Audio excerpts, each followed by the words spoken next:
Mas mabilis na pag-angat ng ekonomiya ng Pilipinas ang naitala ngayong unang quarter ng 2025.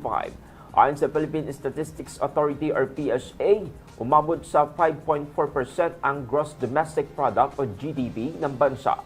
Mas mataas kumpara sa 5.3% noong huling bahagi ng 2024. Ayon kay PSA Chief Claire Dennis Mapa, ito na ang pinakamabilis na paglago mula third quarter ng nakaraang taon.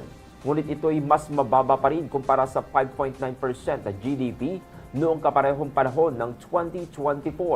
Tumaas naman sa 5.477 trillion pesos ang kabuang halaga ng ekonomiya ng bansa mula 5.196 trillion pesos noong isang taon.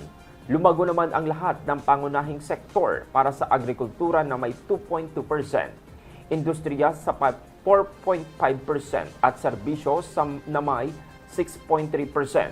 Ayon naman sa National Economic and Development Authority or NEDA, kailangan makamit ang 6.2% growth sa mga susunod na quarter upang maabot ang target na 6% hanggang 7% na paglago ngayong taon.